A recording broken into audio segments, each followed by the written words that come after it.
Halo sobat, selamat datang kembali di channel YouTube Timana Show. Oke sobatku, pada hari ini kita akan sharing lagi ya. Saya akan coba berbagi pengalaman buat teman-teman. Karena saya ada pengalaman baru nih. Kemarin itu ada yang ngechat saya di WA. Dan dia itu tiba-tiba ngirimkan channel YouTube-nya. Pada saat dikirimkan channel YouTube-nya itu teman-teman, itu ternyata subscribernya itu udah 50.000. Saya kaget nih. Wow, sudah 50.000 subscribernya. Jangan-jangan kontennya ini ada yang viral nih. Saya buka lah kontennya teman-teman. Saya buka channel YouTube-nya. Teman-teman kalau semuanya mau lihat channel YouTube yang udah 50 subscribe itu, lihat aja di samping kanan ini. Nih teman-teman. Nah, pada saat saya buka teman-teman, kaget saya. Ternyata videonya tuh gak ada yang viral teman-teman. Bahkan videonya itu kebanyakan tuh video short, video-video pendek, begitu. Pokoknya video-video asik lah. Video yang menampilkan anaknya itu mainan sepatu roda begitu ya. Tapi kok subscribernya sampai dengan 50.000. Awalnya saya tanya, Mbak atau Bu, ini kira-kira pada saat subscribernya meledak atau banyak ini, sampai itu beli nggak? Beli subscribe nggak? Saya khawatir begitu karena di pikiran saya itu ini pasti beli subscribe ini sampai dengan 50.000. Ini pasti beli subscribe ini. Saya tanya begitu. Nggak ada Mas, karena posisinya saya itu ngupload video ke YouTube itu hanya coba-coba aja, hanya iseng aja. Tapi ternyata subscribe-nya kok bisa meledak begitu ya. Nah di sini teman-teman, ini saya akan mau sharing sedikit. Ini bisa dijadikan pengalaman buat teman sekalian, bisa dicoba begitu ya. Bahwasanya dengan upload video seadanya aja, subscribe kita itu bisa meledak. Nah ini saya lihat dari kacamata channel YouTube ini ya. Tapi dari channel YouTube ini ternyata itu menurut saya pribadi atau setelah saya cek, itu banyak kesalahannya. Kesalahannya ada beberapa, nanti saya akan coba sharingkan buat teman sekalian. Yang pertama kita lihat dari channel YouTube ini. Dari channel YouTube ini kita ngomongin subscribe aja ya. Karena kalau dari 50.000 subscribe ini ternyata jam tayangnya setelah saya cek itu cuma 100 kalau nggak 200. Jadi jam tayangnya tuh minim sekali. Kenapa jam tayangnya bisa minim sekali? Nanti saya jelaskan juga. Kita bahas dulu tentang jumlah subscribe-nya ini dulu teman-teman. Kita bahas tentang kontennya dulu. Pertama teman sekalian, pada saat channel YouTube ini bisa naik dan jumlah subscribe-nya besar, ternyata setelah saya pelajari dan saya tanya dan sharing sama dia itu ngupload video itu seputar kegiatan anaknya tentang main sepatu roda. Tapi dia, teman-teman, kalau saya lihat di channel YouTube-nya, dia nggak ngupload video macam-macam. Dia nguploadnya tuh video itu aja tentang sepatu roda aja, walaupun hanya video short atau apa. Ternyata di sini ini pengaruhnya teman-teman. Kalau kita ngupload video satu niche dengan kategori yang sama, ini dimungkinkan dari pihak YouTube itu akan merekomendasikan pertama, kalau main sepatu roda itu yang nonton pasti anak-anak. Karena anak-anak itu dalam artian gini ya. Anak-anak itu konten kita tuh walaupun nggak ngomong, konten kita tuh hanya main-main. Mereka itu kan suka biasanya main sepatu roda tuh suka. Nah pada saat mereka nonton itu nggak sengaja mereka melakukan subscribe. Anak itu melakukan subscribe. Dan pada saat melakukan subscribe sebenarnya yang subscribe itu bukan si anak itu, sebenarnya pakai akunnya orang tua. Nah kalau udah pakai akunnya orang tua, yang nonton siapa? Nanti pasti muncul pada orang tua, pada saat orang tuanya nge-scroll beranda YouTube, muncul tuh video-video main sepatu roda. Orang tuanya lagi penasaran. Jadi pertama anaknya nih udah nonton berulang-ulang. Orang tuanya ikut penasaran, ikut nonton. Jadi dua kali di view-nya. Tapi kalau saya lihat dari view-nya itu kecil sih teman-teman. Berarti ini hampir secara keseluruhan. Kalau dari video-videonya kecil itu berarti nggak ada satu video yang meledak, satu video gitu, karena jam tayang kecil ya. Berarti dari semua video itu menarik. Dia bikin video short. Nah ini teman-teman sekalian, kalau teman-teman itu nggak bisa bikin video panjang, teman-teman bisa bikin video short nih yang menarik. Tapi satu tema. Jadi kalau semuanya ngomongin sepatu roda, ya udah kita upload seperti contoh channel YouTube ini ya. Kita upload aja video-video satu niche itu. Pokoknya kita tekun aja di sepatu roda. Mas, konten sepatu roda ini kan nggak bisa macam-macam ya. Pasti itu aja, nggak apa-apa teman-teman. Karena anak-anak begini ya, anak-anak itu kalau seumpamanya kita bikin konten tentang anak-anak, walaupun channel YouTube kita itu disetting bukan untuk anak-anak. Kita bisa teman-teman, channel YouTube itu disetting bukan untuk anak, padahal yang nonton anak-anak. Tapi kan anak-anak itu nonton pakai gmailnya siapa? Orang tuanya. Jadi walaupun anak-anak yang nonton, itu ya kayak orang tua, pasti iklannya juga muncul teman-teman. Pasti iklannya juga muncul. Jadi itu yang pertama ya. Pokoknya kalau ngomongin sepatu roda. Kalau teman-teman itu bikin konten semuanya mainan, semuanya adanya anaknya suka mainannya banyak di rumah. Ya udah, ublek aja dengan mainan itu. Apalagi kalau semuanya ada satu video yang disukai, yang nontonnya itu berulang-ulang dengan durasi panjang. Nah ini berpotensi nih, kita upload aja itu terus. Walaupun nanti yang nonton itu memang kebanyakan si anak-anak. Nah begitu. Subscribe itu biasanya anak-anak itu kalau merasa terhibur, suka dengan videonya, itu biasanya secara otomatis mereka tuh akan melakukan subscribe. Makanya channel YouTube ini bisa meledak walaupun dia hanya ngupload video-video short. Bahkan kalau saya lihat di videonya, memang sih videonya udah cukup banyak, tapi dia memang benar-benar satu tema tentang main sepatu roda seperti itu. Itu yang pertama teman sekalian. Yang kedua teman sekalian, supaya subscribe-nya ini semakin meningkat, yaitu tadi kita harus rajin-rajin upload video. Jadi semuanya kalau anak-anak hari ini main A, tiba-tiba besok main itu lagi ya, semuanya main sepatu roda itu lagi di tempat itu, tapi kan gayanya pasti beda. Kalau anak-anak itu kan mainnya pasti gayanya yang tadinya mungkin jatuh, yang kedua mungkin nggak jatuh, yang ketiga mungkin tadinya nggak ada temennya, habis itu ada temennya. Jadi untuk judulnya gimana? Nih ada yang tanya nih biasanya, untuk judulnya gimana mas? Untuk judulnya kan pasti ya bikin aja begini teman-teman. Main sepatu roda part 1, main sepatu roda part 2, main sepatu roda hari Minggu, main sepatu roda hari Sabtu begitu. Jadi itu udah beda-beda. Jadi depannya itu tetap sama, main sepatu roda, belakangnya dipisahin, dibedain seperti itu. Saya tangkap begitu dari channel YouTube yang subscribe-nya bisa meledak. Yang kedua teman sekalian, di sini dia itu karena fokusnya ke situ, itu kalau saya lihat itu di settingan channel YouTube-nya itu nggak disetting. Nah sebenarnya untuk settingan channel YouTube itu nggak tahu penting atau enggak. Yang pasti teman sekalian para YouTuber pemula yang channel YouTube-nya tiba-tiba meledak itu bukan dikarenakan karena settingannya, bukan, tapi karena kontennya. Karena mereka tuh suka sama kontennya. Jadi kalau di YouTube itu yang penting suka sama kontennya. Padahal thumbnailnya itu seadanya. Ya tapi kalau anak-anak tuh biasanya, kalau apalagi video short ya, video short itu bukan karena thumbnail ya. Biasanya untuk video short itu karena kita anak-anak tuh lagi nonton A gitu tentang sepatu roda, tiba-tiba pada saat dia scroll gini, otomatis nonton secara langsung video kita. Nah kalau video kita itu walaupun video short ya, tapi ditonton durasinya panjang, otomatis teman-teman, otomatis video kita yang lainnya tuh akan ngintilin. Bahasanya dengan nonton satu, yang lain akan nonton begitu.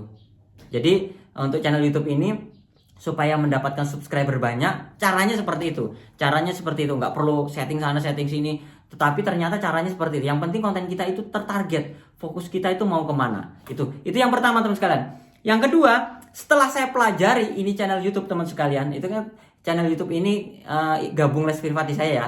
Jadi dia itu pengen dipandu karena udah mencapai 50.000 subscriber tapi belum dimonet. Nah karena belum dimonet, dia minta dipandu sama saya supaya cepat dimonet. Ya mudah-mudahan dalam waktu 1-2 bulan ke depan itu channel YouTube ini bisa dimonet. Karena saya pandunya begini teman sekalian, supaya jam tayangnya kena. Kalau jumlah subscribernya udah pintar.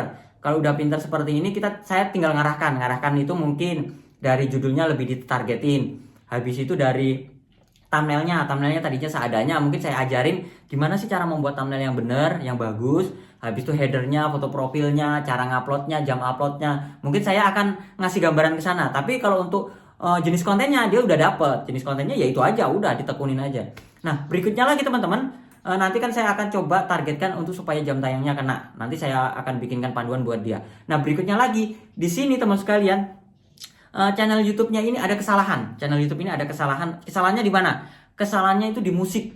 Nah biasanya kan kalau orang bikin video short itu pokoknya cari musik yang enak supaya ditonton itu lebih enak begitu ya. Nah kesalahannya di sini pada saat kita ngupload video short teman sekalian, jangan sekali-kali teman-teman itu menggunakan musik yang ada di video short. Memang sih di tahun kedepannya itu pihak YouTube itu akan melakukan kerjasama dengan label-label musik supaya bisa digunakan gitu ya nanti bagi keuntungan begitu. Tapi untuk saat ini teman sekalian, pada saat kita menggunakan musik yang bukan disediakan oleh YouTube Studio gitu ya, kan YouTube Studio itu kan menyediakan pihak YouTube tuh kan menyediakan tuh musik-musik gratis. Kita buka aja YouTube Studio, di bagian kalau menggunakan versi web ya, itu ada di bagian sebelah kiri itu untuk kita download video-video musik yang gratis. Nah kalau kita tidak menggunakan musik itu, kita menggunakan musik sembarangan, contohnya nih langsung upload pada saat kita upload di video short langsung menggunakan musik di situ. Yang kedua, kita menggunakan aplikasi Capcut, KineMaster, habis itu video, pokoknya kita ngedit menggunakan aplikasi apapun, habis itu kita ngambil musiknya di situ. Itu hati-hati teman-teman. Walaupun ini gratis kok di aplikasinya, kan beda tuh. Semuanya di KineMaster ya. Dengan YouTube itu kan beda perusahaan. Ya dari KineMaster dibilang gratis, kalau dari YouTube dibilang ada klaim hak cipta, itu berbahaya. Berbahayanya gini teman sekalian. Yang pertama, berbahayanya channel YouTube kita kena teguran. Kalau udah kena teguran biasanya kita nggak bisa ngupload video. Habis itu kalau udah sampai tegurannya sampai 3 kali, channel YouTube kita itu bisa dibanet. channel YouTube kita tuh bisa hilang. Nah, hati-hati. Jadi penggunaan musik nih hati-hati. Kesalahan yang pertama ini untuk channel YouTube yang 50.000 subscriber, kesalahan pertama ini menggunakan musik. Jadi tahap pertama yang saya rombak, ya musiknya diganti dulu. Musik diganti itu dengan cara, ada dua cara ya. Pertama, kita bisa edit langsung. Semuanya videonya ini kita edit langsung kita ganti musiknya. Tapi biasanya kalau kita langsung ganti musiknya itu biasanya kurang cocok sih, karena kan kita harus menyocokkan kegiatan si anak atau kegiatan channel YouTube-nya habis itu sama musiknya. Nanti pas nggak pas sama musiknya kan kayaknya gimana, rancu. Nah, ada trik yang kedua. Trik yang kedua itu kita bisa melakukan penghapusan. Mungkin kita download dulu videonya, kita hapus, baru kita edit ulang di aplikasi. Nanti kalau sudah diedit sedemikian rupa, kita upload ulang lagi. Memang sih kalau dengan cara seperti ini sebenarnya pertama view kita hilang, kedua jam tayang kita hilang. Tapi kita aman. Jadi kita ngupload video itu aman. Channel YouTube atau video kita ini bisa dimonet dan kita bisa menghasilkan uang. Kalau seumpamanya ada pelanggaran tadi, percuma teman-teman. Kita nggak bisa mendapatkan penghasilan, karena biasanya dolarnya tuh kalau nggak kuning merah. Nah, begitu ya teman sekalian. Nah, di sini dari hasil temuan saya teman-teman, ini ada beberapa yang harus diperbaiki. Pertama, penggunaan musik. Yang kedua, pembuatan thumbnail. Yang ketiga, judul, walaupun judul seadanya tapi subscribernya bisa meledak. Nah, dari sini teman-teman, yang saya bisa tangkap, saya bisa pelajari, ini percuma atau sia-sia channel YouTube ini kalau nggak dimonet. Kenapa? Ya kita sama aja gotong royong, apalagi masih untung ya, ini subscribernya 50.000 tapi view-nya kecil ya. Ada channel YouTube yang view-nya itu banyak teman sekalian, subscribernya itu hanya 1.000, tapi view-nya tuh sampai 100.000, 200.000. Nah, ini kita sama aja gotong royong. Kenapa saya bilang gotong royong teman sekalian? Karena kalau pada saat channel YouTube kita belum dimonet, kita kan belum dapat hasil apa-apa nih. Kita cuma dapat subscribe dan jam tayang, kita belum dapat uang. Yang dapat uangnya siapa? Karena iklannya ini akan terus berjalan. Pada saat kita ngupload video pertama kali, subscribe-nya masih kecil, jam tayangnya masih kecil, channel YouTube atau video kita ini sudah ada iklannya. Nah, iklan ini kalau udah menghasilkan uang kan, yang membeli jasa semuanya yang beriklan itu kan udah mengeluarkan uang. Jadi uangnya itu masuk kemana? Uangnya yang masuk ke pihak Google dan pihak YouTube teman sekalian. Itu ada pembagian di mereka. Kita nggak dapat apa-apa. Nah, kita sama aja gotong royong. Jadi buat teman sekalian, saran saya kita harus kerja cerdas. Seperti di video saya di channel YouTube saya Timon Adiusu ini, saya kan bilang tuh, kita harus kerja cerdas. Kita harus monet dulu, pokoknya channel YouTube monet dulu, baru kita targetin, kita kejar. Tapi bukan berarti kalau kita mau ngejar monet itu kita malas upload video, jangan. Kita tetap upload video supaya pengunjung kita atau para subscriber kita itu tetap senang. Tapi gimana sih caranya supaya kalau seumpamanya subscribernya susah tercapai, ya kita bisa beli mungkin dengan cara promosi supaya subscribernya cepat tercapai. Kalau semuanya jam tayangnya udah tercapai duluan ya. Kan ada dua kategori nih. Biasanya ada yang view-nya gede itu jam tayang tercapai duluan. Tapi kalau seumpamanya subscriber yang tercapai duluan, jam tayang nggak tercapai seperti ini, kita bisa beli jam tayang. Tapi untuk pembelian jam tayang ini hati-hati.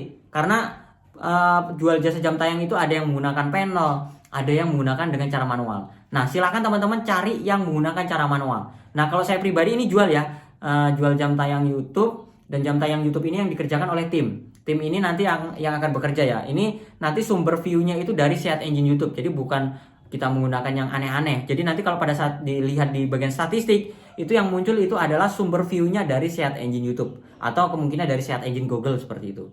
Oke, cukup jelas ya teman-teman. Dari satu channel YouTube ini yang dari 50 subscriber ini, kita udah dapat pelajaran terbaru. Jadi buat teman sekalian, jangan melakukan kesalahan. Pokoknya diperbaiki terus, kita terus belajar. Kalau teman-teman nggak punya mentor dan pengen saya ajarin, pengen belajar, masa pengen belajar dengan sampai teman-teman cek aja di channel YouTube ini, channel YouTube Timon Adiusu, di bagian bawah nama saya itu kan ada nomor handphone saya tuh, WA aja langsung. Itu nomor handphone saya ya. Kalau selain nomor itu penipuan. Jadi teman-teman tuh kalau di DM, habis itu di chat WA, ada orang-orang tertentu, selain nomor HP yang saya tampilkan di di YouTube saya itu penipuan. Kalau selain ini, teman sekalian juga bisa DM Instagram saya. Instagram saya namanya Timon Adiusu, atau Facebook saya. Kalau Facebook saya biasanya messengernya error. Kalau DM Instagram itu aktif. WhatsApp saya itu aktif. Oke, teman-teman, itu saja sharing saya hari ini. Semoga bermanfaat. Jangan lupa like, subscribe, dan sampai jumpa di video saya selanjutnya. Sekian dan terima kasih.